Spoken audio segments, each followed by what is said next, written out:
नमस्कार दोस्तों, I hope आप अच्छे होंगे। एंड लास्ट लेक्चर में हमने डिस्कस किया था एवरेज वैल्यू के बारे में एंड उसके हमने कुछ एक्सपेरिमेंट देखे थे। आज उसके थोड़े से क्वेश्चंस करने हैं एंड जो आरएमएस वैल्यू है उसके बारे में हम लोग डिस्कस करेंगे। तो चलिए, कुछ क्वेश्चंस है मेरे पास एवरेज वैल्यू पे, उनको जरा डिस्कस करते हैं। ठीक है जी, देखिए एवरेज के कुछ क्वेश्चंस करते हैं। पहले मान लीजिए मेरे पास ये सिग्नल है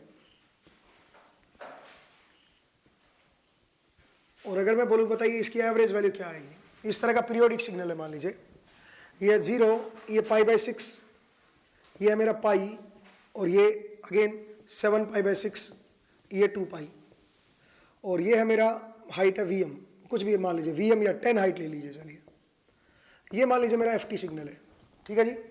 और ये ओमेगा टी एक्सिस है। आई होप आपको क्लियर होगा ये क्वेश्चन। इसका एवरेज वैल्यू आपको बतानी है। देखो एक इंस्ट्रूमेंट होता है PMMC type, PMMC permanent magnet moving coil type, ठीक है, पीएमएमसी टाइप इंस्ट्रूमेंट। एक होता है मूविंग आयरन टाइप, मतलब ये वोल्ट मीटर भी हो सकता है, एमीटर भी हो सकता है, कुछ भी हो सकता है। ये बस उसका प्रिंसिपल है PMMC, permanent magnet moving coil, ठीक है। इसको मूविंग कॉइल भी बोल देते हैं कई बार। तो ये जो होता है ये मेरा एवरेज वैल्यू को रीड करते हैं, पीएमएमसी टाइप, ठीक है ना। और जो मूविंग आयरन होते हैं ये क्या करते हैं, एसी डीसी दोनों पे काम करते हैं, ये आरएमएस वैल्यू को रीड करते हैं, ठीक है ना। मूविंग आयरन, ठीक है ना, ये मेरा आरएमएस वैल्यू को रीड करेगा, ठीक है जी। और ये मेरा एवरेज को रीड करेगा। तो कई बार ये होता है कि हम लोग बोलते हैं कि ये जो मेरा सिग्नल है, कोई वोल्टेज सिग्नल है मान लीजिए, और ये मैं इनपुट कर रहा हूं किसमें, पीएमएमसी टाइप इंस्ट्रूमेंट में। आपको बताना उसकी रीडिंग क्या आएगी। तो इसका मतलब मैं क्या जानने की कोशिश कर रहा हूं, एवरेज वैल्यू, क्योंकि मैं पीएमएमसी में इनपुट दे रहा हूं, ठीक है ना। तो चलिए इसके एवरेज वैल्यू निकालते हैं क्या आएगी, ठीक है ना। तो देखिए भाई एवरेज वैल्यू कैसे निकालेंगे, मुझे बताओ इसका पीरियड क्या है, कौन सा डब्बा ऐसा है जो रिपीट कर रहा है, कौन सी मिनिमम लेंथ ऐसी है जो रिपीट कर रही है, पाई। देखो ये चोंच जो है ना ये वापिस यहाँ पे फिर से आ गई है, ठीक है ना। तो इसका मतलब ये इतनी लेंथ जो है वो बार बार रिपीट कर रही है, ठीक है। तो अगर तो मैं इसको लिखूं 0 से पाई और 1/पाई और जो भी फंक्शन आएगा इंटू डी ओमेगा टी, तो थोड़ा सा दिक्कत हो जाएगी। क्या दिक्कत होगी, 0 से पाई तक ये फंक्शन अलग है और ये फंक्शन अलग है, ठीक है, ये दिक्कत आएगी आपको। तो बेहतर है फिर क्या करें, सुनो, मुझे तो एक पीरियड का एरिया चाहिए ना। तो एक पीरियड जरूरी तो नहीं है किसी पर्टिकुलर, आप 0 से पाई लो, कहीं से कहीं तक भी ले सकते हो आप एक पीरियड, ठीक है।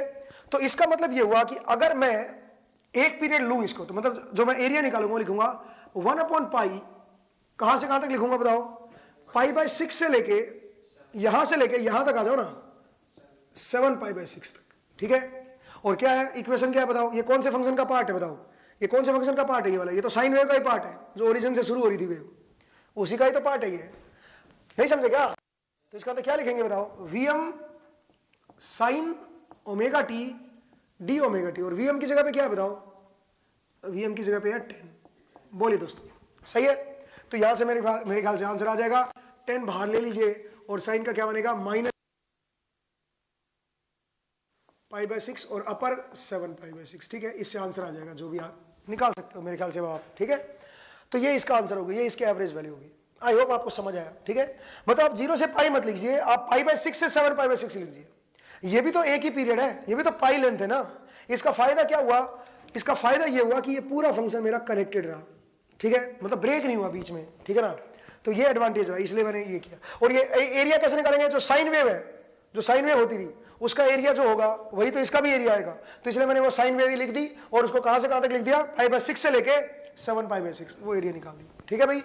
तो आई होप आपको समझ आई है। चलिए अगला देखिए, आगे क्वेश्चन बढ़ते हैं, जरा आगे वाला क्वेश्चन देखते हैं। देखिए दोस्तों, अगर मैं आपसे बोलूं कि मान लीजिए मेरे पास कुछ इस तरह का फंक्शन है, देखिए मैं भी साइन वेव ही ले लेता हूं, चलो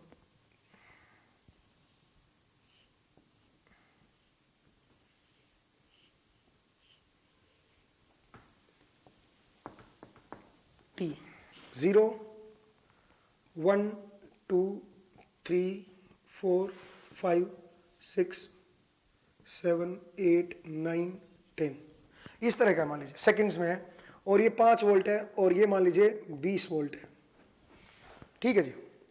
मुझे इसका बताना है एवरेज वैल्यू क्या होगी।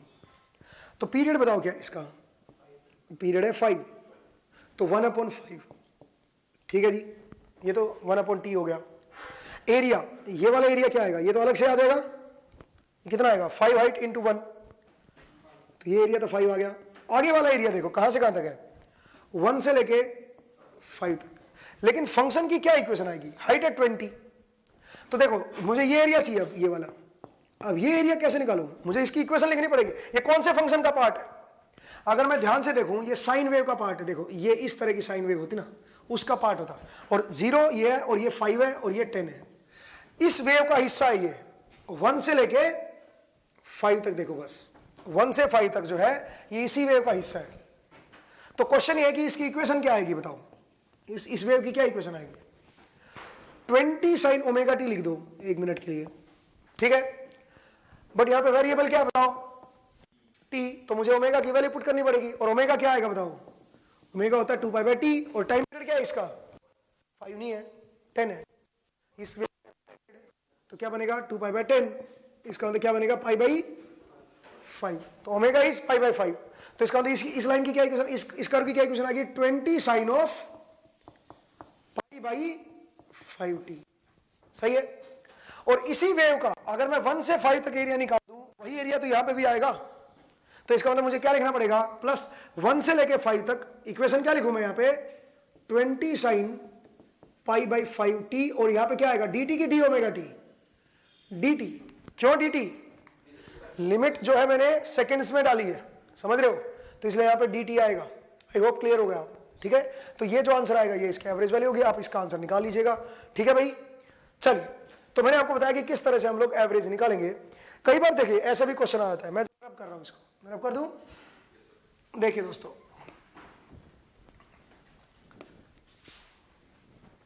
क्वेश्चन देखिए, जैसे मान लीजिए ये क्वेश्चन है मेरे पास, इस तरह का क्वेश्चन है, ठीक है, 0 π minus alpha, this is Vm, this is omega t. Question is, one period of a periodic signal ft is shown below. One period of a periodic signal ft is shown below. Find its average value. इसकी average value बतानी है, ये periodic signal है और उसका एक period दिया गया है, इसकी एवरेज वैल्यू बतानी है। तो सुनो, क्योंकि एक पीरियड ये दिया हुआ है, तो इसका मतलब ये रिपीट कर रहा होगा, ये पीरियड है ना, एक पीरियड रिपीट कर रहा हो, तो अगली वेव कौन सी आएगी बताओ, ऐसी आएगी, जैसे ये था ना, बिल्कुल ऐसे ही ऊपर उठ के ऐसे आएगा, पॉइंट को समझिए भाई, इस तरह की वेव आएगी, क्लियर है। अब आप बताओ इसका मुझे क्या बता रहे हैं, एवरेज, तो एवरेज कैसे निकालेंगे बताओ, 1 पीरियड π माइनस अल्फा, एरिया कहां से कहां तक, 0 से π माइनस अल्फा, इस वेव का एरिया बताना है मुझे। अब क्वेश्चन ये है कि ये कौन सी वेव का पार्ट है, साइन वेव का तो है, बट जो लीडिंग साइन वेव थी उसका पार्ट है, ध्यान दीजिए, ठीक है। तो इसका यहां पे क्या लिखूंगा मैं, Vm sin omega T plus alpha, क्योंकि अल्फा लीड करे, पाई माइनस अल्फा तो ऑब्वियसली आगे कहां तक गया होगा, अल्फा तक गया होगा, डी ओमेगा टी, ये जो आंसर आएगा ये मेरी एवरेज वैल्यू आएगी, समझ आया अभी, ये इसकी एवरेज वैल्यू करेक्ट है। तो आपको क्या दिया था, एक पीरियड दिया हुआ था बस, तो उसी को रिपीट करना है, उसी को रिपीट करना है, तो आप समझिए इसको कि मैं कैसे इसको लिखूंगा, ठीक है। नेक्स्ट एक और क्वेश्चन देखिए, नेक्स्ट एक और देखिए क्वेश्चन, इंटीग्रेशन आप कर लीजिएगा भाई, इंटीग्रेशन में मैं नहीं टाइम वेस्ट करना चाहता हूं। जरा देखिए दोस्तों, एक क्वेश्चन ये दे रखा है, ठीक है, ये 0, ये पाई माइनस अल्फा और ये माइनस अल्फा, और ये फंक्शन है ft और ये मेरा है ओमेगा टी, सही है जी। मुझे बताना है इसकी जो एवरेज वैल्यू आएगी वो क्या आएगी, ठीक है, इसकी एवरेज वैल्यू आपको बतानी है, तो वो कैसे बताएं एवरेज वैल्यू, ठीक है, वो जरा देखिए। क्वेश्चन ये है, one period of A periodic signal is shown below, find the average value of the dark part, केवल डार्क पार्ट की एवरेज वैल्यू बतानी है। One period of A periodic signal is shown below, find the average value of the dark part, केवल dark part की average value बतानी है। लेकिन इस बार इसमें डॉटेड दे दिया आगे, इसका मतलब क्या है, जो रिपीट करेगा वो ये पूरी लेंथ रिपीट करेगी, इस बार ये लेंथ भी है, डॉटेड भी है इसमें, ठीक है, बट जो एवरेज बतानी है वो केवल इस हिस्से की बतानी है, आप समझ रहे हो, केवल इस पार्ट का मुझे यूज करना है। तो बताओ पीरियड क्या आएगा, बताओ 1/π, इस बार पाई पीरियड है, ठीक है, और एरिया कहां से कहां तक निकालेंगे, 0 से लेके पाई माइनस अल्फा तक। फंक्शन कौन सी वेव का पार्ट है ये, Vm sin omega T plus alpha D omega T, ये बनेगा, ये आंसर आएगा। अब इसको फर्दर आप इंटीग्रेट कर लीजिएगा, मुझे लगता है आपको समझ आ गया चीज, ठीक है, कि किस तरह से इसकी डॉटेड देने का क्या मतलब होता है। देखिए डॉटेड का मतलब पीरियड ये पूरा लेना है, ठीक है ना, और डार्क पार्ट का एवरेज बताना था, तो एरिया सिर्फ डार्क पार्ट का लेना है, समझ आया भाई। तो इस तरह से कई बार हमें पूछ लिया जाता है, तो ये मैंने बताया कि किस तरह से एवरेज हम लोग निकालेंगे। मैं रब कर दूं इसको, ठीक है जी। नेक्स्ट आइए आरएमएस वैल्यू, ठीक है, root mean square value, heading डालिए रूट मीन स्क्वायर वैल्यू। तो देखिए दोस्तों, रूट मीन स्क्वायर वैल्यू, इसको जरा समझते हैं। RMS value, root mean square value, तो देखिएगा इसका क्या सिग्निफिकेंस है वो बाद में देखते हैं, ये कहां पे यूज होती है वो भी देखते हैं, पहले इसको निकालना सीखते हैं, ठीक है। देखो मेरे पास इसके दो मेथड है जिनसे हम इसको निकालेंगे, ठीक है ना। सबसे पहला मेथड है Parseval relation, using Parseval relation, using Parseval relation. ये कहां से बनी वो बाद में देखेंगे, इसका एक्चुअल मीनिंग क्या है वो भी बाद में देखेंगे, पहले इसको निकालना सीखते हैं। एक है पार्सेवल रिलेशन और दूसरा है एक फॉर्मूला जो है आरएमएस का हम यूज करते हैं, वो होता है 1/t 0 से t ft के मोड का स्क्वायर dt, और इसका आप रूट ले लीजिए, ठीक है। ये होता है आरएमएस का फॉर्मूला। तो मैं ये फॉर्मूला भी यूज करूंगा आरएमएस निकालने के, और ये भी चीज यूज करूंगा। पार्शियल रिलेशन है ये। पार्शियल रिलेशन क्या होती है पहले तो ये भी देख लेते हैं, और ये कब यूज करनी है पार्शियल रिलेशन, ठीक है। देखिए पार्शियल रिलेशन कहती है कि मान लीजिए कोई पीरियोडिक फंक्शन है ft, तो हम जानते हैं उसके अंदर एक तो डीसी कंपोनेंट होता है और एक क्या होते हैं उसमें एसी कंपोनेंट होते हैं, ठीक है। जैसे आपने फोरियर वाला एक्सप्रेशन मैंने दिखाया था, ठीक है। तो फोरियर में हमने क्या किया था बताओ, फोरियर ने हमें बताया था कि कोई भी पीरियोडिक सिग्नल है उसके अंदर क्या होगा, एक डीसी पार्ट होगा और एक क्या होगा, एसी पार्ट होगा। आपको याद होगा पिछली क्लास में हमने डिस्कस किया था। तो जरा देखिए, तो इसकी जो आरएमएस वैल्यू आएगी यूजिंग पार्शियल रिलेशन, वो आएगी रूट ऑफ डीसी कंपोनेंट का स्क्वायर प्लस 1/2 समेशन ऑफ जितने भी एसी कंपोनेंट्स हैं उनका स्क्वायर कर दो, उनका समेशन ले लो और 1/2 कर दो। इसका जो प्रूफ होगा हमारा वो हम सिग्नल एंड सिस्टम में देखेंगे। इसका प्रूफ मैं सिग्नल एंड सिस्टम में कराऊंगा फोरियर सीरीज में, ठीक है भाई। तो वो बाद में देखेंगे, ठीक है ना। अभी बस आप इसका क्रक्स उठाइए, ठीक है, इसका जो मेन क्रक्स है उसको देखते हैं, ठीक है। डीसी कंपोनेंट का square plus 1/2 summation of AC component, ये पार्शियल रिलेशन है, और ये मेरा एक फॉर्मूला है आरएमएस का जो आप बचपन से यूज करते हुए आ रहे हो, ठीक है ना, वो चीज है। तो कौन सा कब लगाएंगे ये फॉर्मूला? तब लगाएंगे when ft is given in equation form। जब इक्वेशन फॉर्म में दिया जाएगा तब ये फॉर्मूला लगाएंगे, और ये फॉर्मूला कब लगाएंगे? when ft is given in graphical form। when ft is given in graphical form, ठीक है भाई। जब ग्राफिकल फॉर्म में दिया जाएगा तो ये यूज करेंगे, और जब इक्वेशन फॉर्म में दिया जाएगा तब ये यूज करेंगे, करेक्ट है जी। तो हमारे पास दो तरीके हैं। तो पहले जरा इसको समझते हैं, इक्वेशन फॉर्म का क्या मतलब है, ग्राफिकल फॉर्म का क्या मतलब है, ठीक है, वो जरा समझते हैं। लेकिन पहले ये मेथड समझते हैं पार्शियल रिलेशन से। जरा देखिएगा, मैं इसको रब कर रहा हूं इधर से।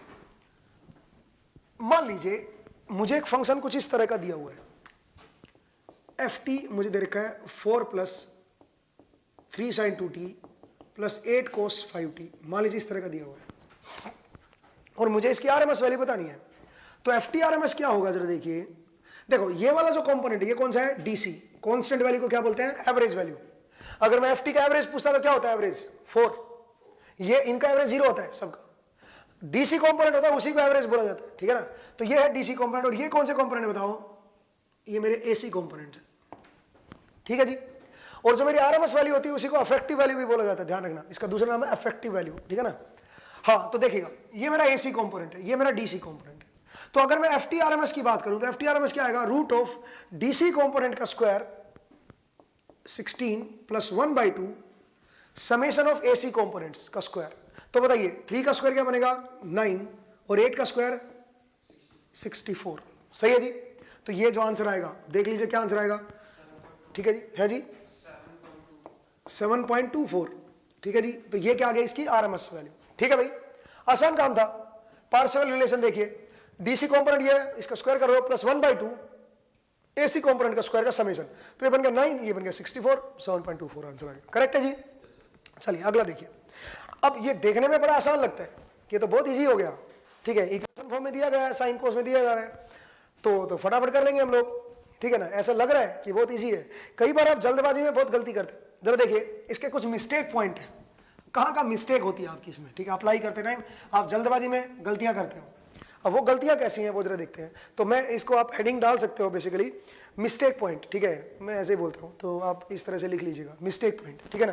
तो देखिएगा मिस्टेक पॉइंट कैसे, कौन कौन से।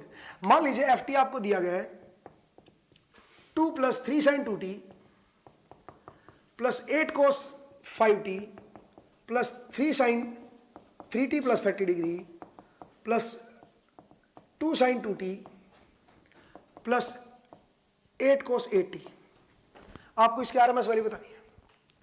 तो हम देखते ही पहले एकदम से उछल जाते हैं कि भाई बड़ा आसान क्वेश्चन आ गया, तो ठीक है। और आप क्या करते हो, आप लिखते हो रूट ऑफ डीसी कंपोनेंट का स्क्वायर विच इज 4 + 1/2 9 + 64 + 9 + 4 + 64।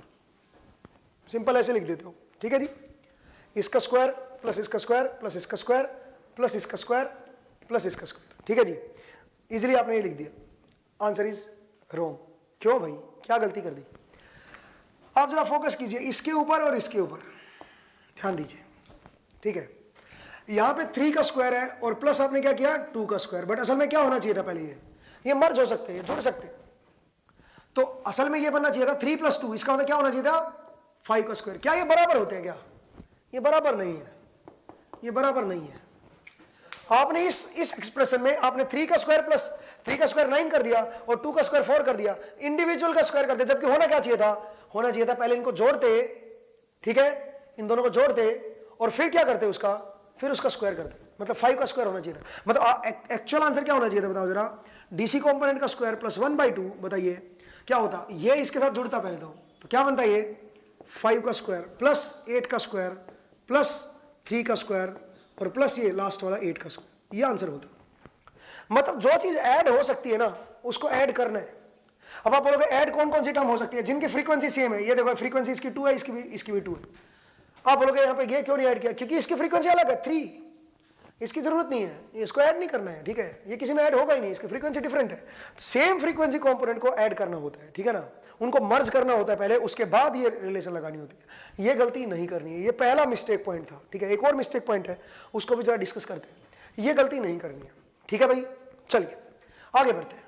एक और चीज देखिएगा, एक और मिस्टेक होती है कई बार सेम फ्रीक्वेंसी टर्म्स को, जैसे देखिए मान लीजिए ऐसे दे दिया F T equal to 3 sin 2t + 4 cos 2t, मान लीजिए फ्रीक्वेंसी देखो, ओमेगा यहां पे भी 2 है और ओमेगा यहां पे भी 2 है, इसका मतलब क्या है ये बताओ, ये सेम फ्रीक्वेंसी टर्म आ गई, ठीक है। तो इस केस में मैं क्या करूं, इस केस में आरएमएस का क्या इनको मर्ज करना पड़ेगा क्या मुझे, क्योंकि सेम फ्रीक्वेंसी तो मुझे मर्ज करना चाहिए। तो चलिए एक बार मर्ज करके देखते हैं। अब ऐसे कैसे मर्ज करेंगे इसको, ठीक है, इसके 2-3 तरीके हैं मर्ज करने के, वो क्या क्या है जरा देखिए।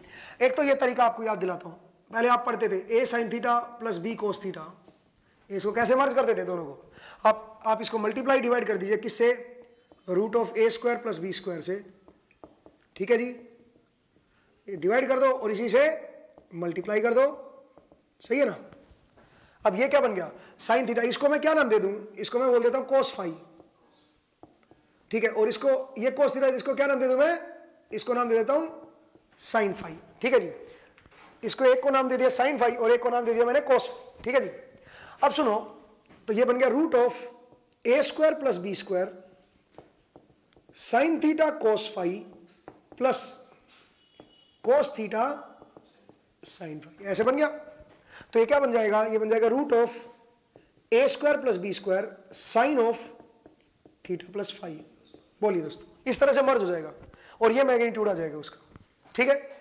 अच्छा, फाई की वैल्यू कैसे निकालोगे, साइन फाई है कोस फाई है, तो टेन फाई क्या बनेगा बताओ जरा, टेन फाई बनेगा this by this, sine phi upon cos phi, तो क्या बनेगा बी बाई ए, इनको दिस डिवाइड बाई दिस करोगे तो बी बाई ए आएगा।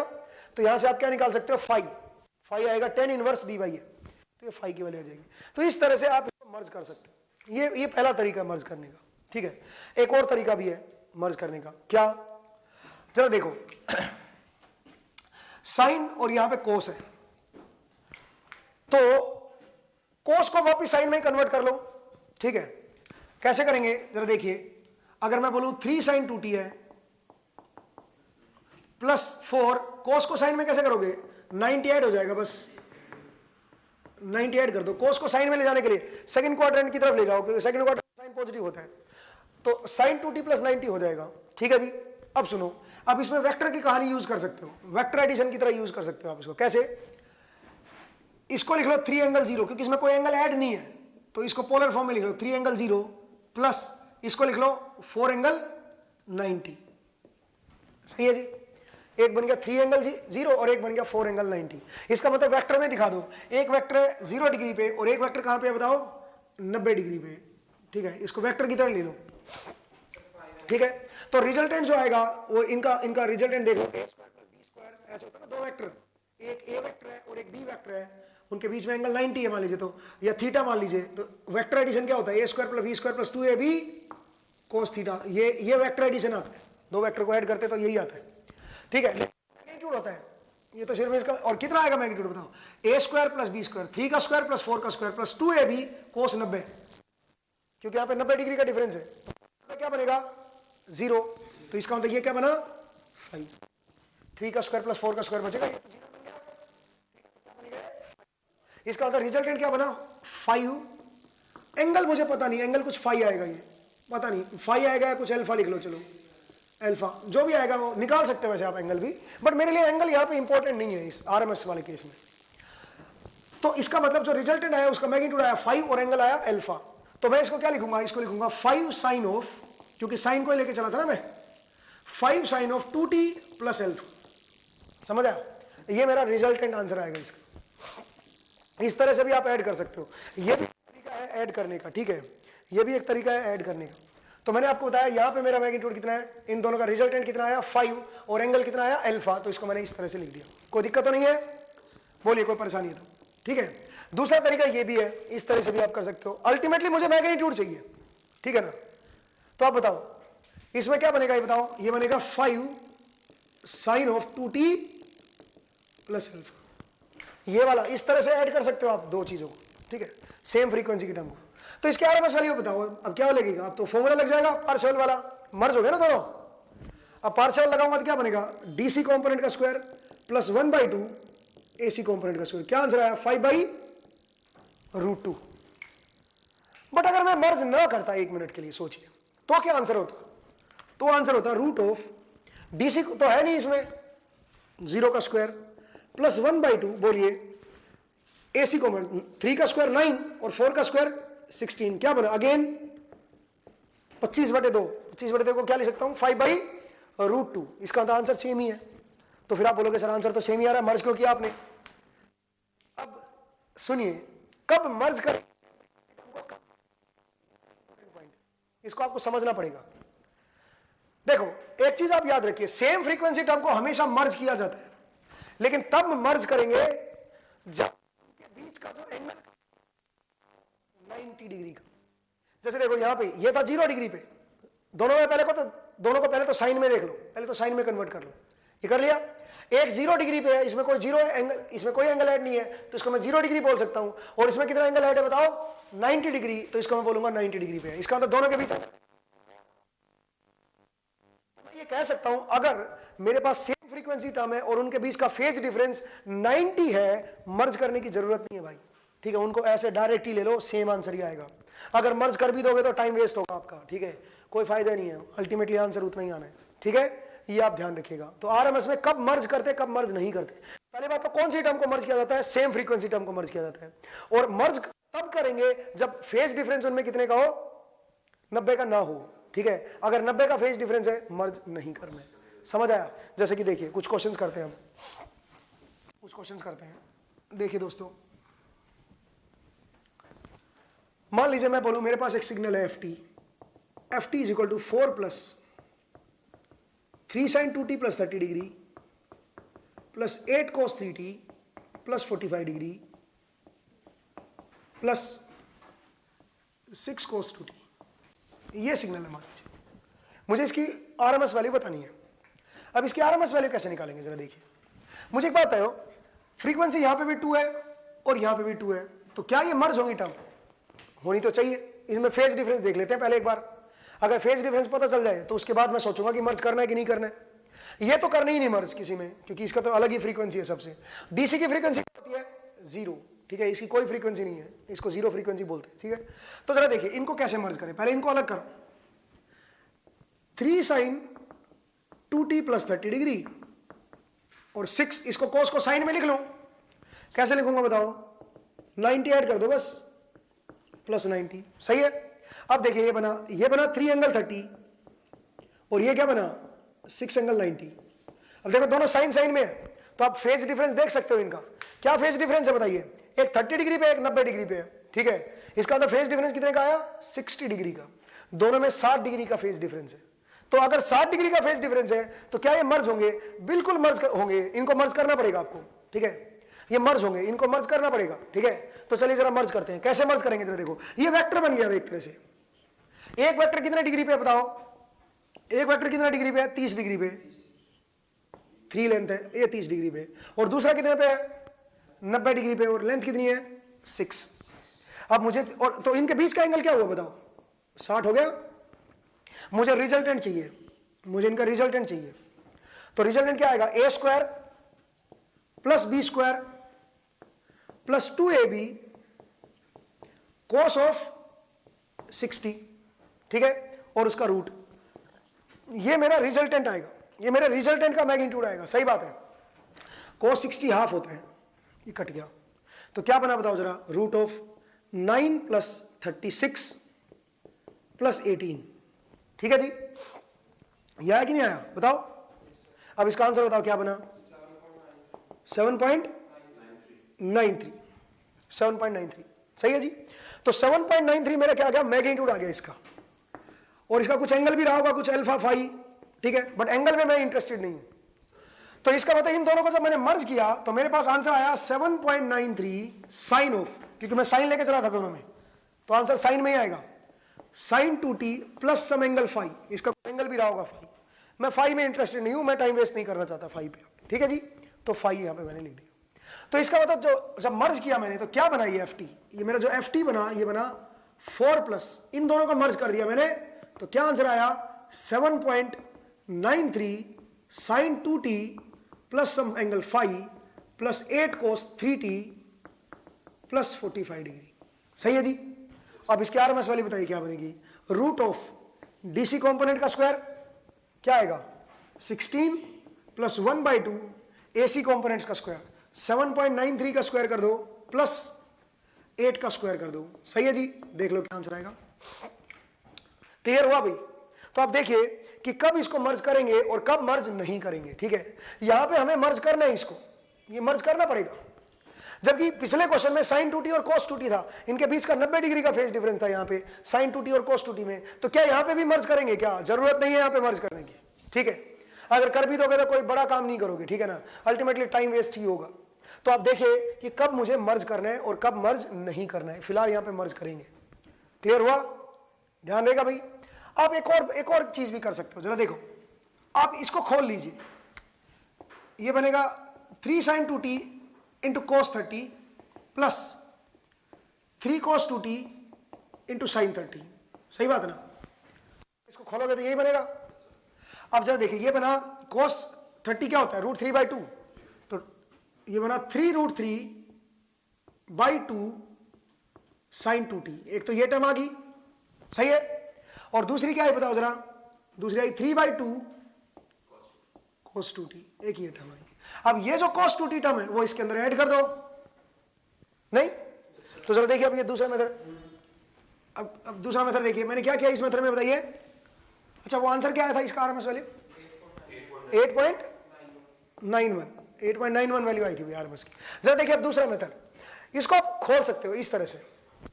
तो ये बनेगा 4 plus 3√3/2 sine 2t plus 8 cos 3t plus 45 degree, ये आ गया।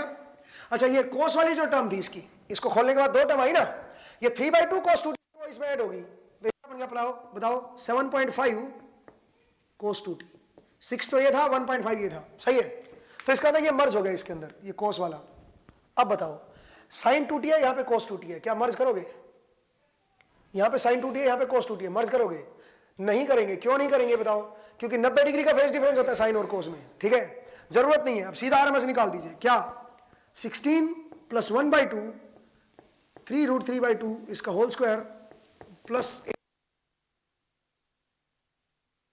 सिंपल। अब यहां से भी आंसर आ जाएगा। ये एक दूसरा मेथड था कि मैंने इसको खोल दिया, बस मुझे पता था कि ये मर्ज होगा, क्योंकि यहां से एक sin 2t की टर्म आएगी और एक cos 2t की टर्म आएगी, और cos 2t वाला इसमें मर्ज होगा, ये मुझे पता था। इसलिए मैंने इसको खोल दिया और खोलने के बाद इसमें जोड़ दिया, जोड़ने के बाद ये इतना बना और ये इतना बना। अब इनको मर्ज करने की जरूरत नहीं है क्योंकि 90 डिग्री का फेज डिफरेंस है। उसके बाद आप आरएमएस निकाल दीजिए, बड़ा आसान था। या फिर आप शुरू में ही मर्ज कर देते इसको और इसको, इनको पहले दोनों को साइन में लिख लो, ठीक है, इनका एंगल आ जाएगा, 2 वेक्टर ले लो उस एंगल पे और उनका फिर रिजल्टेंट निकाल लो। रिजल्टेंट एंगल निकालने की जरूरत नहीं है, रिजल्टेंट मैग्नीट्यूड निकाल दो, बस एंगल को फाई ले लो, अभी जो पिछला केस मैंने करवाया, ठीक है। तो वो दूसरा तरीका है, ये दूसरा तरीका है। इस तरह से भी आप कर सकते हो खोल के, ठीक है ना। तो मैंने आपको बताया कि आप ध्यान दीजिए कि कब मुझे मर्ज करना है, कब मर्ज नहीं करना है, ठीक है। आई होप आपको एक क्लियर हुआ ये टॉपिक, ठीक है। तो मैंने बताया कि पार्शियल रिलेशन क्या होती है और कैसे उसको अप्लाई करते हैं, ठीक है। तो ये कुछ मिस्टेक पॉइंट थे, इनकी तरफ आपको ध्यान देके चलना है, ठीक है, नहीं तो आपका क्वेश्चन गलत हो सकता है भाई। चलिए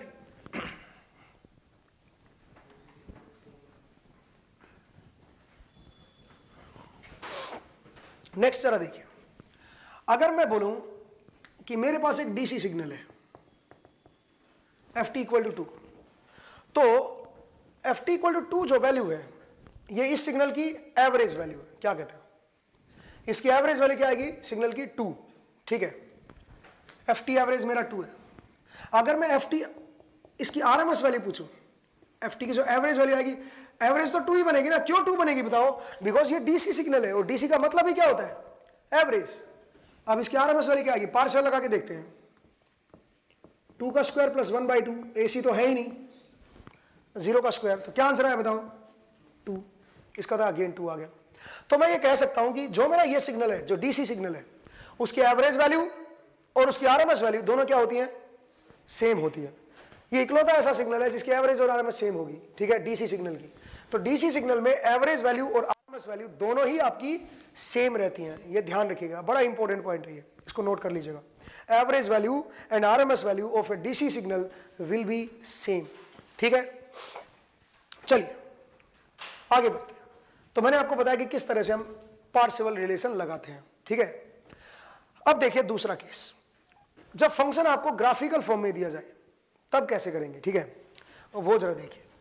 when function is given in graphical form, उस केस में कैसे उसको आरएमएस को निकालेंगे, तो वो जरा देखिए दोस्तों। हालांकि मैं पार्शियल पे एक बार वापस आऊंगा, मुझे अभी कुछ और टॉपिक भी बताने हैं इसके ऊपर, बट पहले एक बार ग्राफिकल अप्रोच देखिए कि ग्राफिकल फॉर्म में होगा तो कैसे निकालेंगे। देखो मान लीजिए मेरे पास ये सिग्नल है, पीरियोडिक सिग्नल है, आरएमएस ऑलवेज पीरियोडिक सिग्नल की ही होती है। RMS is defined only for periodic signals, ठीक है।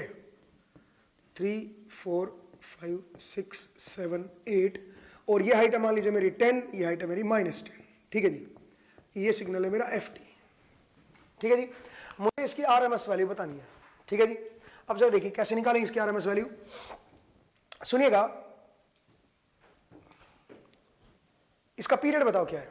अच्छा पहले बात, इसमें पार्शियल क्यों नहीं लगा सकते, देखो अगर मैं फोरियर को देखूं तो फोरियर कहता है कि क्योंकि ये पीरियोडिक है और ये कोसाइन टर्म्स हो सकती है या फिर साइन टर्म्स हो सकती है, या दोनों हो सकती है, ठीक है। तो अगर मैं पार्शियल लगाना चाहता तो मुझे ये कंपोनेंट पता होने चाहिए थे, इनका एम्पलीट्यूड पता होने चाहिए थे, मुझे पता होना चाहिए था साइन टर्म्स कौन कौन सी है, तभी तो उनका एम्पलीट्यूड पता चलेंगे आपको, ठीक है। तभी तो आप एसी डीसी वाला रूल लगा पाओगे। ये डीसी कंपोनेंट और ये कौन से हैं, एसी कंपोनेंट। तो पार्शियल लगाने के लिए आपको ये लगाना पड़ेगा a0 का square plus 1/2 summation of an का स्क्वायर प्लस bn का स्क्वायर, ये करना पड़ेगा n फ्रॉम 1 to infinity। तो आप सोचिए आपको an और bn तो पता ही नहीं है, ठीक है। एसी कंपोनेंट तो यही है ना, इनका समेशन करना पड़ेगा और कई सारे हार्मोनिक है, इनकी वैल्यू अलग अलग है इनमें, तो यहां से जितने भी आएंगे एन की वैल्यू इनफाइनाइट तक आएंगे, A1 A2 A3 A4 A5 सारे आएंगे ना, तो सारे लिखने पड़ेंगे आपको, ठीक है। तो इसलिए मैंने यहाँ पे समेशन में ही दिखा दिया। आई होप आपको क्लियर हुआ ये मैंने क्या लिखा है, ठीक है। तो ये आप नहीं कर सकते हो यहाँ पे, क्यों नहीं कर सकते हो बताओ? बिकॉज यहाँ पे इनफाइनाइट तक जाएंगे ये टर्म्स, ठीक है। तो जब भी ग्राफिकल फॉर्म आती है तब दूसरा फॉर्मूला यूज करेंगे, कौन सा? जो हमारा स्टैंडर्ड जो हम यूज करते हैं, ठीक है, इंटीग्रेशन वाला। कौन सा था इंटीग्रेशन वाला? 1/t 0 to t ft के मोड का स्क्वायर dt रूट, ये होता है ft RMS, ठीक है भाई। ये फॉर्मूला अब हम यूज करेंगे, ठीक है। अब चलिए जरा इसको यूज करके देखते हैं और देखते हैं कि कैसे ये बनता है, ठीक है। देखिए इसका टाइम पीरियड बताइए कितना है? इसका टाइम पीरियड है 4, टाइम पीरियड इज 4, ठीक है। मैं इसके आसान वे बताऊंगा आपको, आसान रास्ते भी बताऊंगा, बट पहले एक बार स्टैंडर्ड वे है वो उससे करते हैं। तो इसका मतलब मुझे क्या करना पड़ेगा? 1/4, 1/t की जगह 1/4 इंटीग्रेशन 0 to 4 ft के मोड का स्क्वायर dt, और क्या लेना पड़ेगा यहाँ पे? रूट। ये बनेगा। बट अब एक नया क्वेश्चन खड़ा हो जाता है, 0 से लेके 4 तक आरएमएस वैल्यू अगर मैं देखूं तो 0 से लेके 4 तक फंक्शन की इक्वेशन अलग अलग है, ध्यान से देखिए। ये इसकी इक्वेशन अलग है 1 से 3 तक, और 3 से 4 तक अलग है। इसका मतलब मुझे क्या करना पड़ेगा? इंटीग्रेशन को ब्रेक करना पड़ेगा। कैसे ब्रेक करें जरा देखिए 1/4 तो ये है ही, 0 से 1 तक फंक्शन अलग है, क्या है? इसका स्लोप मैंने अभी अभी बताया था पिछले लेक्चर में, ठीक है। जब आपको इक्वेशन बनाने सिखा रहा था तब मैंने बताया था कि स्ट्रेट लाइन की इक्वेशन कैसे बनती है। तो ये बनेगा 10t, ठीक है, और ये क्या बनेगा? -10t + 20। आप चेक कीजिएगा एक बार, ठीक है। और इस लाइन की क्या इक्वेशन बनेगी? इस लाइन की बनेगी 10t - 40, सही है जी, 10t - 40। तो चलिए 0 से लेकर 1 तक बताओ किसका स्क्वायर होगा? 0 से लेकर 1 तक 10t का स्क्वायर होगा इंटू dt प्लस, बोलिए 1 से लेकर 3 तक क्या होगा? 1 से लेकर 3 तक किसका स्क्वायर होगा? बोलिए -10t + 20 इसका स्क्वायर होगा, क्या कहते हो? प्लस, बोलिए दोस्तों 3 से लेकर 4 तक क्या होगा बताओ? 3 से लेकर 4 तक ये लाइन है 10t - 40 इसका स्क्वायर होगा dt, सही है। ये आरएमएस वैल्यू आएगी। अब मैं चाहता हूं इसकी वैल्यू कैलकुलेट की जाए, इसकी वैल्यू जरा निकालिए, ठीक है। 5.77, ये हमने पहले भी किया था क्या? 5.77, ठीक है, क्लासरूम क्वेश्चन 5.77, ठीक है। तो देखिएगा अब नेक्स्ट जरा देखते हैं, ये बना 5.77, ठीक है। अब अगला देखिए, अगर मैं इस सिग्नल को रेक्टिफाई कर देता, आप आई होप आपको समझ आए आरएमएस मैंने कैसे निकाली, बहुत लंबा चला गया ये, ठीक है। आपने देखा कि 0 से 1 तक अलग इक्वेशन है, 1 से लेकर 3 तक अलग इक्वेशन है, 3 से लेकर 4 तक अलग इक्वेशन है, ठीक है। तो बहुत लेंथी चला गया ये, बहुत लंबा मेथड है। अगर मैं इसको रेक्टिफाई कर दूं, सोचिए 1 मिनट के लिए, अगर मैं इस सिग्नल को रेक्टिफाई कर दूं,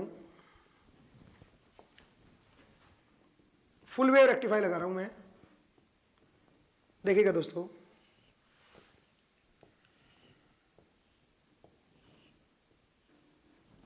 जीरो 1 2 3 4 5 6 और ये हाइट है मेरी 10, ठीक है, t इन सेकेंड्स। अगर मैं इस सिग्नल को रेक्टिफाई कर दूं इस तरह से, फुल वेव रेक्टिफायर लगा दिया मैंने, और मैं पूछूं बताओ इसकी आरएमएस वैल्यू क्या आएगी? अब पीरियड बताओ कितना इसका? 2, तो 1/2 इंटीग्रेशन 0 से लेकर 2 तक होगा। बट अगेन 0 से लेकर 2 तक फंक्शन अलग अलग है, ये तो 10t है और ये है -10t + 20, वही तो लाइन है, सेम लाइन ही तो है, तो अलग अलग फंक्शन है। तो इसलिए मैं ब्रेक करूंगा, 0 से लेकर 1 तक क्या लिखूंगा बताओ? 10t का स्क्वायर प्लस 1 से लेकर 2 तक क्या लिखूंगा बताओ? -10t + 20 और इसका स्क्वायर और dt में ये dt और इसका रूट ले लीजिए, ये आरएमएस आएगी, सही बात है। तो ये आरएमएस की जो वैल्यू आएगी वो भी अगेन 5.77 ही आएगी, चेक करके देख लो, ठीक है।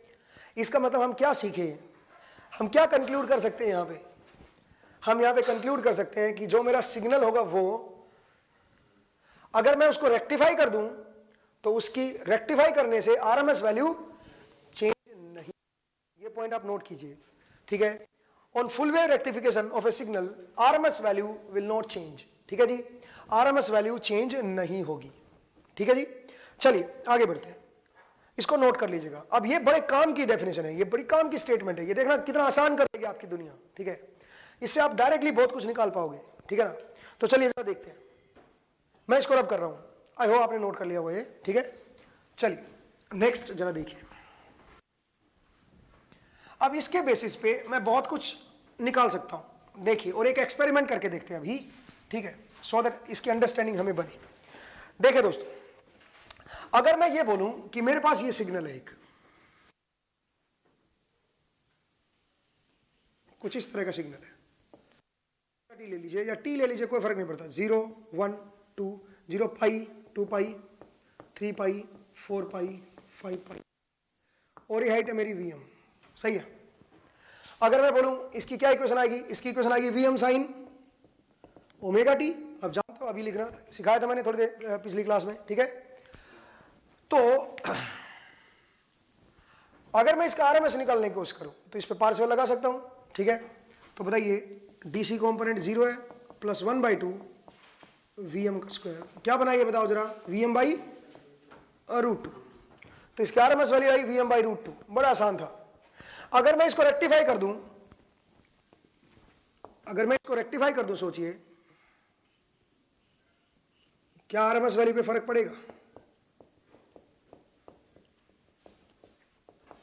क्या आरएमएस वैल्यू चेंज होगी, नहीं जी, इसकी आरएमएस भी क्या आएगी, वीएम बाई √2 ही आएगी, चेक करके देख लेना, आंसर सेम आएगा।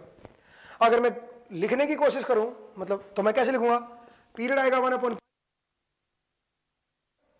0 से लेकर पाई तक कौन से फंक्शन का पार्ट है, ये इसी का पार्ट है, वीएम साइन ओमेगा टी का स्क्वायर कर दो डी ओमेगा टी और रूट लगा दो, ये डी ओमेगा टी आएगा, ध्यान देना यहाँ पे, क्योंकि रेडियन में डाला आपने, पीरियड भी रेडियन में लिखा है, ठीक है ना, तो इसलिए यहाँ पे डी ओमेगा टी आएगा, तो ये आरएमएस हो जाएगी। इसका आंसर आएगा वीएम बाई √2, चेक करके देख लो बेशक, समझ आया, आसान था। मुझे पता था कि रेक्टिफाई करने से वेव नहीं बदलती है, ठीक है, आरएमएस बदलती है, तो इसलिए मैंने डायरेक्टली यही कंसेप्ट यूज किया, ठीक है ना।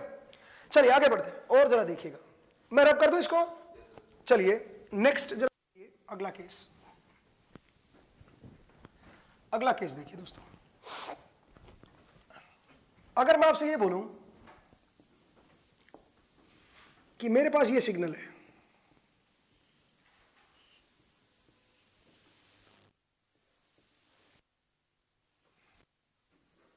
Omega T alpha pi pi plus alpha 2 pi plus alpha 3 pi and this height is VM, और मैं आपसे पूछूं बताओ इसकी आरएमएस वैल्यू क्या आएगी, ठीक है।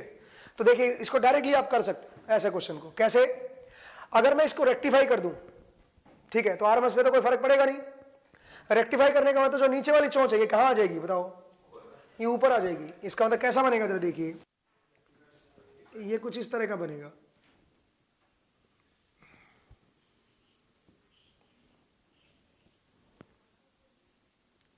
ठीक है दोस्तों, 0 पाई 2 पाई 3 पाई, और ये हाइट वीएम है। इसका मतलब ये हुआ कि इसकी आरएमएस और इसकी आरएमएस क्या आएगी, सेम आएगी। और ये कहां से आया बताओ जरा, ये तो इसको रेक्टिफाई करने से आया, देखिए ये प्योर साइन वेव को रेक्टिफाई करने से आया, नहीं, ये तो इसको रेक्टिफाई करने से आया था। इसका मतलब हम क्या सीखे, इसकी आरएमएस और इसकी आरएमएस सेम है, और इसकी आरएमएस और इसकी आरएमएस सेम है, क्योंकि इसी को रेक्टिफाई करने से आता है। अच्छा ये है वीएम, इसकी आरएमएस क्या आएगी, वीएम बाई √2, ये अभी हमें पता है, हमें अभी निकाला है, तो इसकी आरएमएस भी क्या होगी, वीएम बाई √2, और इसकी आरएमएस भी क्या आएगी, वीएम बाई √2। समझ आया क्या, क्लियर है भाई, वीएम बाई √2, आसान केस था। और अगर फॉर्मूले से लिखना हो तो फॉर्मूले में कैसे लिखेंगे बताओ, क्या है इसका, पाई 1/पाई, लेकिन मैं कहां से कहां तक लिखूंगा बताओ, अल्फा से पाई प्लस अल्फा तक, अल्फा से पाई प्लस अल्फा, मैं 0 से पाई नहीं लिखूंगा क्योंकि अगर फंक्शन ब्रेक हो जाएगा, मैं पूरा फंक्शन चाहता हूं, तो अल्फा से पाई प्लस अल्फा तक लिख लीजिए, ठीक है। और कौन सी वेव का पार्ट है, VM sine omega T, alpha से पाई प्लस अल्फा, देखो ये जो ओरिजिन से वेव स्टार्ट हो रही थी उसी का पार्ट है, इसका स्क्वायर कर दो डी ओमेगा टी कर दीजिए, और रूट, सही है जी। तो आंसर आएगा Vm बाई √2, सही है। अब चेक करके देख लीजिएगा, आसान केस था ये, ठीक है, बहुत इजी केस था। मैं इसको रब कर दूं, कुछ और क्वेश्चंस देखते हैं, ठीक है। मैं इसको रब कर रहा हूं, इसको रब कर रहा हूं, या क्वेश्चंस करने से पहले मैं चाहता हूं एक एक्सपेरिमेंट हो जाए आपका, ठीक है। चलिए एक एक्सपेरिमेंट देखते हैं, ठीक है। देखिए दोस्तों, उसके बाद कुछ और क्वेश्चंस भी करेंगे, ठीक है ना। तो देखिए एक एक्सपेरिमेंट देखते हैं, या क्वेश्चंस के लिए आपको अलग से हम लोग उसमें अलग से वो करवाएंगे, बट इसमें अभी टॉपिक पूरे नहीं हुए, आरएमएस अभी और डिस्कस करनी है मुझे। But in the mean time मैं कुछ एक्सपेरिमेंट एक आपको दिखा रहा हूं, देखिएगा। देखिए दोस्तों, मैं क्या, मेरे पास एक बल्ब है, ठीक है। अब मैं इसको सप्लाई दूंगा, ठीक है, इस बल्ब को मैं सप्लाई देना चाहता हूं, और इस बल्ब को मैं एक बार एसी सप्लाई दूंगा और एक बार डीसी सप्लाई दूंगा रेक्टिफाई करके। और आप पावर पे ध्यान दीजिएगा कि पावर कितनी ली जा रही है, ये देखना बड़ा इंपॉर्टेंट है ये। और इससे हमें आरएमएस की डेफिनेशन भी पता चलेगी इस एक्सपेरिमेंट से, ठीक है। आरएमएस का एक्चुअल मीनिंग क्या है, ठीक है। तो वो जरा देखते हैं कि एक्चुअल मीनिंग क्या है आरएमएस का, ठीक है ना। देखिए दोस्तों,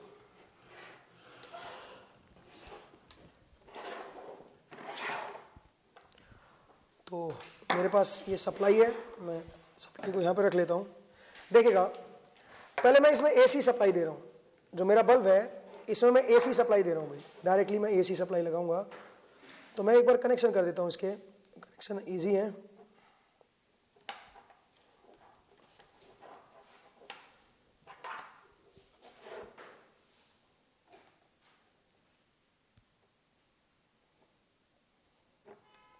देखिए दोस्तों, देखो अब तैयार है।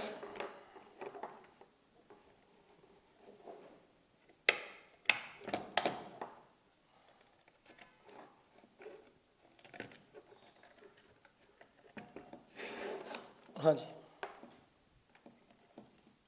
तैयार है। देखिए, तो मेरा बल्ब ग्लो कर गया है और 234 वोल्ट है। आप ये रीडिंग आप आई होप जूम कर लिया गया होगा। देखिएगा 234 मेरा वोल्टेज की रीडिंग है, और करंट कितना है बताइए, 0.43 एम्पियर करंट है। पावर कितना है, 100 वोट, ये 100 वोट का बल्ब है बेसिकली, ठीक है। तो 100 वोट की पावर ली जा रही है, और ये आपका 231.7 अप्रोक्सीमेटली इतनी वोल्ट है, और पावर है 100 वोट कह रहा हूँ, ठीक है, करेक्ट है भाई। अब एक काम करता हूँ, इसको जो सप्लाई दी जा रही है मैं वो यूजिंग रेक्टिफायर दे रहा हूँ, ठीक है। अब मैं इसमें रेक्टिफायर लगाऊंगा और रेक्टिफायर के थ्रू मैं पावर सप्लाई दूंगा इसको, ठीक है जी। तो चलिए जरा देखते हैं, मुझे थोड़ा सा इसको चेंज करना पड़ेगा। तो मैं जरा बल्ब को जो इनपुट मिल रही है वो वाया रेक्टिफायर देना चाहता हूँ, ठीक है। अब मैं फुल वे रेक्टिफाई कर रहा हूँ इसको, ठीक है। अब जरा देखिएगा, अब इसमें रेक्टिफाइड सिग्नल जाएगा। क्या लगता है आपको, बल्ब ग्लो करेगा कि नहीं करेगा? कुछ लोग बोलते हैं एसी बल्ब है, ठीक है। तो क्या ये सिर्फ एसी पे ही काम करता है क्या, बताओ? क्या ये बल्ब सिर्फ एसी पे काम करेगा? ऑब्वियसली ये बल्ब ग्लो करेगा। मैं थोड़ा सा इसको अलग तरह से यूज कर रहा हूँ भाई, देखिएगा मैं यहाँ पे सप्लाई लगा रहा हूँ इस बार, बिकॉज मैं उसकी आउटपुट अलग से ले लूँगा। देखिएगा दोस्तों,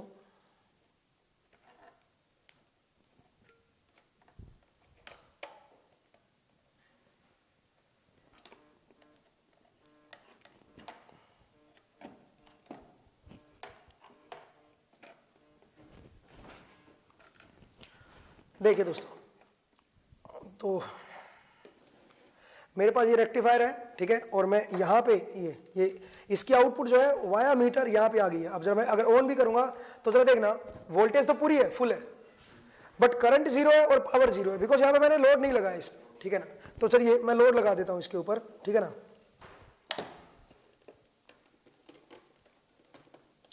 हाँ जी, तो मैंने लोड कनेक्ट कर दिया, लेकिन इस बार वाया रेक्टिफायर है, इस बार डीसी मैं सप्लाई दे रहा हूँ इसको। अगेन रन कर गया ये, ठीक है, मतलब बल्ब ग्लो किया, ठीक है। इसका मतलब बल्ब डीसी एसी नहीं देखता है, ठीक है ना। बल्ब हीटिंग एलिमेंट है, हीटिंग जितने भी एलिमेंट होंगे, हीटिंग एलिमेंट जितने भी होंगे, चाहे वो हीटर हो चाहे वो बल्ब हो, कुछ भी हो, हीटिंग एलिमेंट जितने भी हैं वो एसी और डीसी दोनों पे काम करते हैं, ठीक है। ये नोट कर लीजिएगा, हीटिंग एलिमेंट जितने भी हो एसी डीसी दोनों पे काम करेंगे। ये एक बहुत फेमस फाइट रही है टेस्ला वर्सेस थॉमस एडिसन, ठीक है, या थॉमसन बोल सकते हो आप उसको, ठीक है। तो उनके बीच मतलब एसी डीसी को लेके बहुत फाइट हुई है। एनीवे वो बाद में डिस्कस करेंगे, बट फिलहाल आप देखिए पावर देखिए कितनी है, अगेन 100 वोल्ट, उतनी पावर ले रहा है, वोल्टेज स्टिल उतनी है, करंट भी स्टिल उतना ही है, ठीक है। तो आपका देखो पावर, सबसे ऊपर वाली रीडिंग पावर की है, डब्ल्यू की है, इधर वोल्टेज है, इधर करंट है मेरा। तो इस बार भी आपकी रीडिंग वही की वही है। तो यहां से क्या समझ आया हमें, ठीक है, एक बार जरा बोर्ड पे आइए अब, ठीक है।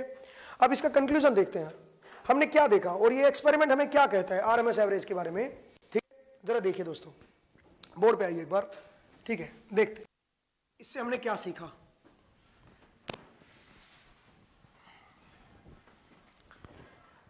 देखिए मैंने देखा कि दोनों केस में जब मैंने रेक्टिफाई कर रखा था तब भी, और जब रेक्टिफाई नहीं किया था तब भी, पावर क्या गई बल्ब में, बल्ब ने पावर क्या ली, बल्ब ने पावर सेम ली।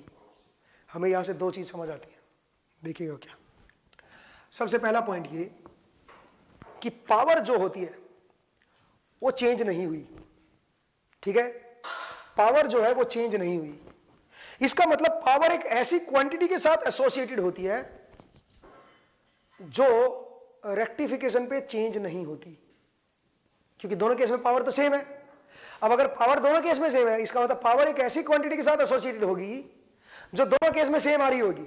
और ऐसी कौन सी क्वांटिटी है जो दोनों केस में सेम है, रेक्टिफाइड सिग्नल की भी और विदाउट रेक्टिफाइड सिग्नल की भी। दोनों केस में कौन सी चीज ऐसी है जो दोनों सिग्नल की सेम है, कौन सी वैल्यू है वो, आरएमएस वैल्यू। इसका मतलब क्या सीखा हमने यहाँ पे, पहली चीज क्या सीखी हम, power is associated with RMS value, ठीक है जी। इसका मतलब पावर हमेशा आरएमएस वैल्यू से निकलेगी, power is associated with RMS value, ठीक है भाई, power is associated with RMS value, ठीक है भाई। पावर हमेशा आरएमएस वैल्यू के साथ एसोसिएटेड होगी, ये याद रखिए ऑलवेज, ठीक है। तभी तो आपने देखा कि एक प्योर साइन वेव थी और एक कैसी थी, रेक्टिफाइड साइन वेव हमने दी, दोनों केस में पावर सेम आई, क्योंकि आरएमएस वैल्यू दोनों केस में सेम है तो पावर भी सेम आएगी, सही बात है। तो आगे से एक तो जो फॉर्मूला हम यूज करते हैं I²R वाला, ठीक है, जब भी कोई रजिस्टर देखते हो आप क्या बोलते हो, जब भी कोई रजिस्टर है R उसका रेजिस्टेंस है, करंट उसमें I दे रखा है, तो आप बोलते हो पावर जो आएगी वो आएगी I²R। अब आप बोलना छोड़िए और ये बोलना बंद कीजिए, अब आप क्या बोलेंगे, power is equal to IRMS का स्क्वायर इंटू R, ठीक है जी। पावर क्या होगी, IRMS का स्क्वायर इंटू R। या फिर अगर मैं वोल्टेज दे रखी हूं इसके क्रॉस, तो वोल्टेज की हेल्प से अगर पावर मैं निकालूंगा तो बोलेंगे VRMS का स्क्वायर अपॉन R। अब यहां पे एक क्वेश्चन और खड़ा हो गया, क्या आप बोलोगे सर पहले तो हम देखते नहीं थे, जैसे आपने 12वीं क्लास में पढ़ा तो पहले आप नहीं देखते थे इस चीज को, 12वीं क्लास में तो सिंपल I²R लिखते थे, क्योंकि 12th में आप डीसी सप्लाई पे काम करते थे। आप डीसी करंट इलेक्ट्रिसिटी आपने पढ़ा हुआ चैप्टर, उसमें आप डीसी पढ़ते थे अपने 11th-12th क्लास में, ठीक है, अपने स्कूल टाइम में, ठीक है। तो आप डीसी में अगर आप देखोगे तो करंट भी डीसी आएगा। तो अगर डीसी करंट का स्क्वायर मैं कर दूं तो उससे जो पावर आएगी, आप बोलोगे सर ये तो डीसी करंट का स्क्वायर करने से आई है, असल में डीसी है। और डीसी में मैंने क्या बताया आपको, डीसी की जो एवरेज वैल्यू होती है और आरएमएस वैल्यू होती है वो क्या होती है, सेम ही होती है। तो अपने आप में आरएमएस है, आप समझ रहे हो, डीसी करंट के केस में ये अपने आप में आरएमएस वैल्यू है, तो कंफ्यूज होने की जरूरत नहीं है, ठीक है। जब भी आपका डीसी करंट हो तब भी फॉर्मूला वही है, IRMS का स्क्वायर इंटू R। असल में वो डीसी में जो आरएमएस वैल्यू होती है वही उसकी एवरेज के बराबर होती है, पॉइंट को समझिए। इसलिए हम कोई ज्यादा परेशान नहीं होते उस केस में, हम बोलते हैं नहीं वो एक ही चीज है। आप समझ रहे मेरा पॉइंट। तो आई होप आपको एक क्लियर हुआ होगा ये पॉइंट कि भाई डीसी के केस में हमें इस चीज की टेंशन नहीं है, डीसी के केस में हमारे लिए बराबर ही रहेगा, ठीक है जी। I²R ही लिख दीजिए इसको, ठीक है भाई। चलिए पहला पॉइंट मैंने बताया आपको, पहला पॉइंट क्या क्लियर हुआ, मैंने बताया कि पावर में ऑलवेज आरएमएस वैल्यू यूज होगी, ठीक है। IRMS का स्क्वायर इंटू R, या फिर सोचिए मान लीजिए रजिस्टर होता मेरे पास और करंट डीसी होता, तो डीसी करंट तो अपने आप में क्या है, आरएमएस करंट है, तो IRMS का स्क्वायर इंटू R कर दो। लेकिन मान लीजिए ऐसे होता 2 + 4 sin 3t, मान लीजिए ये करंट होता, तो फिर आप डीसी ना लेते, समझ रहे हो। पावर निकालने के लिए सिर्फ ये करंट यूज ना होता, फिर क्या यूज होता पावर निकालने के लिए, इसकी आरएमएस वैल्यू यूज होती जो पार्शियल से निकलेगी, ठीक है। IRMS का स्क्वायर इंटू R, ध्यान दीजिएगा इस पे, ठीक है। पावर में हमेशा आरएमएस वैल्यू यूज होती है, ठीक है जी। चलिए दोस्तों आगे बढ़ते, दूसरा पॉइंट देखिए, दूसरा पॉइंट है आरएमएस की डेफिनेशन। इस एक्सपेरिमेंट से हमें आरएमएस की डेफिनेशन भी क्लियर हुई। कैसे क्लियर हुई वो जरा देखते हैं। तो दूसरा पॉइंट देखिए, तो मैं इसको रब कर देता हूं एक बार पहले वाले को, ठीक है। दूसरा पॉइंट देखिए, आरएमएस का मतलब क्या होता है, अब वो हमें पता चला है यहां से। देखो, मैंने एक रजिस्टर लगाया, एक बल्ब लगाया, बल्ब को मैं रेजिस्टेंस से ही रिप्लेस कर रहा हूं, ठीक है ना, और उसके ऊपर मैंने एसी सप्लाई लगाई। ध्यान से देखिएगा जी, बल्ब के ऊपर मैंने एसी सप्लाई लगाई और मैंने बोला कि ये था Vm sin ओमेगा टी, और इसको कुछ पावर मिल गई, ठीक है, इसको कुछ पावर मिल गई, मान लीजिए पी नोट, इतनी पावर बल्ब को मिल गई। अब मैंने क्या किया, सेम बल्ब को मैंने डीसी सप्लाई लगाई और मैंने डीसी को वेरिएबल बना दिया। सेम बल्ब पे मैंने डीसी पावर लगाई और डीसी को वेरिएबल बना दिया। अब मैंने बोला मैं डीसी को तब तक वेरी करूंगा जब तक इसके अंदर जो पावर है, ऑब्वियसली यहां से डीसी करंट आएगा, यहां पे डीसी करंट आएगा।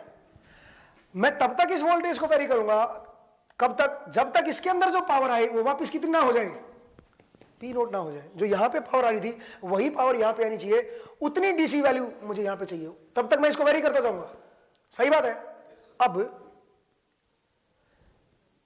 जिस वैल्यू पे इसमें जो पावर पी नोट आ गई है उस वैल्यू पे रुक जाओ, वो जो वैल्यू आएगी इंटरेस्टिंगली आप देखोगे वो आएगी Vm/√2।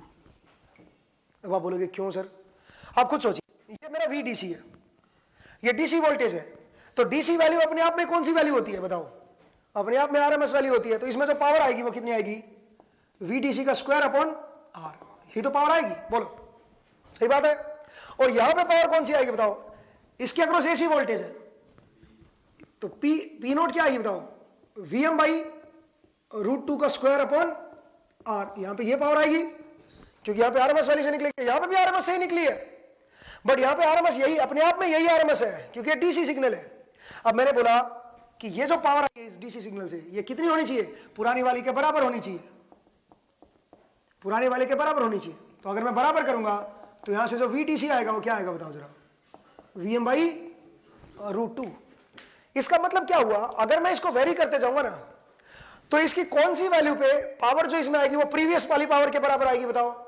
जब VDC की वैल्यू किसके बराबर हो जाए, Vm/√2 के बराबर हो जाए, Vm/√2 के बराबर जब हो जाएगी तो इस केस में जो पावर आएगी वो वही पावर होगी जो इस केस में आई थी। इसका मतलब क्या हुआ सुनो, इसका मतलब मैं आरएमएस को डिफाइन कर सकता हूं। आरएमएस वैल्यू जो होती है किसी भी सिग्नल की, आरएमएस वैल्यू जो होती है वो डीसी वैल्यू होती है जिसको अगर मैं अप्लाई करूं एक रजिस्टर के अक्रॉस तो उस रजिस्टर में उतनी ही पावर जाए जितनी यहां पे जा रही थी, एसी में जा रही थी, समझ आया। तो आरएमएस वैल्यू वो डीसी वैल्यू होती है जिसको अगर मैं इस सेम रजिस्टर के अक्रॉस अप्लाई करूं तो उतनी पावर वो अब्सॉर्ब करे जितना वो पहले अब्सॉर्ब कर रहा था। जब मैं ये ओरिजिनल सिग्नल जो जिसकी मैं आरएमएस वैल्यू चेक कर रहा था वो अप्लाई कर रहा था, उस टाइम जितनी ये पावर अब्सॉर्ब कर रहा था उतनी पावर यहां पे भी अब्सॉर्ब करे।